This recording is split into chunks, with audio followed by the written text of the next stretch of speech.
So നമ്മൾ ഇന്ന് create ചെയ്യാൻ പോകുന്നത് ഇൻസ്റ്റാഗ്രാം റീൽസിലൊക്കെ പോപ്പുലർ ആയിട്ടുള്ള വെർട്ടിക്കൽ സ്പ്ലിറ്റ് സ്ക്രീൻ വീഡിയോ ആണ്. നമുക്ക് ഈസി ആയിട്ട് പ്രീമിയർ പ്രോ ഉപയോഗിച്ച് ക്രിയേറ്റ് ചെയ്യാം. സോ ഞാൻ പ്രീമിയറിലേക്ക് കുറച്ച് വീഡിയോസ് ഇമ്പോർട്ട് ചെയ്തിട്ടുണ്ട്. ഫസ്റ്റ് നമുക്ക് 9:16 ആസ്പെക്ട് റേഷ്യോ വരുന്ന ഒരു സീക്വൻസ് ക്രിയേറ്റ് ചെയ്യണം. അതിനുവേണ്ടി right click, new item, sequence. ഞാൻ ഇതിനു മുമ്പ് reels editing in Premiere Pro എന്ന് പറഞ്ഞൊരു വീഡിയോ ചെയ്തിട്ടുണ്ടായിരുന്നു. അതിൽ നമ്മൾ 9:16 റേഷ്യോ സീക്വൻസ് ക്രിയേറ്റ് ചെയ്യുന്നതും വെർട്ടിക്കൽ വർക്ക് സ്പേസ് ക്രിയേറ്റ് ചെയ്യുന്നതും റീൽസ് എഡിറ്റ് ചെയ്യുന്നതും എക്സ്പോർട്ട് ചെയ്യുന്നതും അങ്ങനെ എല്ലാ കാര്യങ്ങളും ഡീറ്റെയിൽ ആയിട്ട് സംസാരിച്ചിട്ടുണ്ട്. സോ ആ വീഡിയോ കണ്ടിട്ടില്ലാത്തൊരു please watch that video, link ഞാൻ ഇവിടെ കൊടുത്തേക്കാം. അന്ന് നമ്മളൊരു പ്രീസെറ്റ് ക്രിയേറ്റ് ചെയ്തായിരുന്നു, IG reels full HD 30 FPS എന്ന് പറഞ്ഞ്. സോ അത് ഞാൻ ഓപ്പൺ ചെയ്യുവാണ്.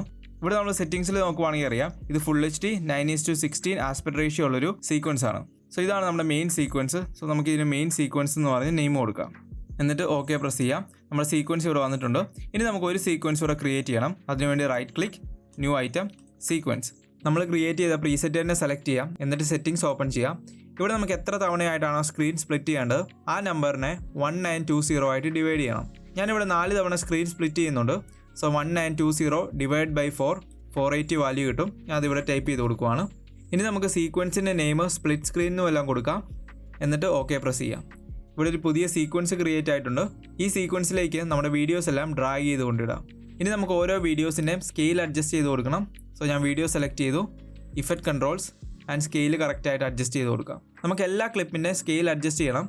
സോ നമുക്ക് ആദ്യത്തെ ക്ലിപ്പ് സെലക്ട് ചെയ്തിട്ട് റൈറ്റ് ക്ലിക്ക്, കോപ്പി ആൻഡ് ബാക്കി വീഡിയോസ് എല്ലാം സെലക്ട് ചെയ്യാം. അവിടുന്ന് റൈറ്റ് ക്ലിക്ക്, പേസ്റ്റ് ആട്രിബ്യൂട്ട്സ്. നമുക്ക് മോഷൻ മാത്രം മതി. എന്നിട്ട് ഓക്കെ പ്രസ് ചെയ്യാം. ഇനി നമുക്ക് വേണമെങ്കിൽ ഇൻഡിവിജ്വലായിട്ട് ഓരോ ക്ലിപ്പും സെലക്ട് ചെയ്തിട്ട് അതിൻ്റെ പൊസിഷൻ അഡ്ജസ്റ്റ് ചെയ്ത് കൊടുക്കാം. നമ്മൾ വീഡിയോസ് എല്ലാം കറക്റ്റായിട്ട് അറേഞ്ച് ചെയ്ത് കഴിയുമ്പം ഓരോ ക്ലിപ്പും ഇൻഡിവിജ്വലായിട്ട് സെലക്ട് ചെയ്തിട്ട് നെക്സ്റ്റ് ചെയ്യണം. നെക്സ്റ്റ് ചെയ്യാൻ വേണ്ടി ക്ലിപ്പ് സെലക്ട് ചെയ്തിട്ട് റൈറ്റ് ക്ലിക്ക്, നെക്സ്റ്റ്. അങ്ങനെ നമുക്ക് എല്ലാ ക്ലിപ്പും നെക്സ്റ്റ് ചെയ്യാം. വീഡിയോസ് എല്ലാം നെക്സ്റ്റ് ചെയ്ത് കഴിഞ്ഞ് നമുക്കത് 4 ലെയറിലായിട്ട് അറേഞ്ച് ചെയ്ത് വെക്കാം. ഇനി നമുക്ക് വീഡിയോ എല്ലാം സെയിം ഡ്യൂറേഷനിൽ കട്ട് ചെയ്യണം. അതിനുവേണ്ടി നമുക്ക് വീഡിയോ എല്ലാം സെലക്ട് ചെയ്തിട്ട് Ctrl+K ഉപയോഗിച്ച് കട്ട് ചെയ്യാം. എന്നിട്ട് ആവശ്യമില്ലാത്ത പോർഷൻ ഡിലീറ്റ് ചെയ്ത് കളയാം.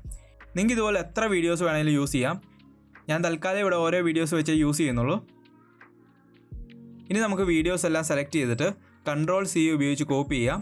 ഇനി മെയിൻ സീക്വൻസിലേക്ക് പോയിട്ട് Ctrl+V ഉപയോഗിച്ച് പേസ്റ്റ് ചെയ്യാം. നമുക്കിത് ക്ലിയർ ആയിട്ട് കാണാൻ വേണ്ടി നമ്മൾ ഓൾറെഡി ക്രിയേറ്റ് ചെയ്ത് വെച്ചിരിക്കുന്ന വർക്ക് സ്പേസ് ഓപ്പൺ ചെയ്യാം. അതിൻ്റെ ആദ്യത്തെ ക്ലിപ്പ് സെലക്ട് ചെയ്തിട്ട് നമുക്ക് ഏറ്റവും ടോപ്പിൽ കൊണ്ടുവെക്കാം. രണ്ടാമത്തെ ക്ലിപ്പ് സെലക്ട് ചെയ്തിട്ട് അത് രണ്ടാമത്തെ പൊസിഷനിലേക്ക് കൊണ്ടുവെക്കാം. അതിൻ്റെ മൂന്നാമത്തെ ക്ലിപ്പ് സെലക്ട് ചെയ്തിട്ട് കറക്റ്റായിട്ട് അറേഞ്ച് ചെയ്ത് വെക്കാം. ആൻഡ് ഫൈനലായിട്ട് നമുക്ക് ലാസ്റ്റ് ക്ലിപ്പ് സെലക്ട് ചെയ്തിട്ട് അത് ഏറ്റവും ബോട്ടം പൊസിഷനിൽ കൊണ്ടുവെക്കാം. സോ ഇത്രയുള്ള വീഡിയോ നമുക്ക് ഈസി ആയിട്ട് പ്രീമിയർ പ്രോ ഉപയോഗിച്ച് റീൽസിലൊക്കെ കണ്ടുവരുന്ന സ്പ്ലിറ്റ് സ്ക്രീൻ വീഡിയോ ക്രിയേറ്റ് ചെയ്യാം. ആൻഡ് ഈ വീഡിയോ എല്ലാവർക്കും യൂസ്ഫുൾ ആയെന്ന് കരുതുന്നു. എന്തെങ്കിലും ഡൗട്ടോ കാര്യങ്ങളോ ഉണ്ടെങ്കിൽ താഴെ കമൻറ്റ് ചെയ്യുക. Thank you for watching this video.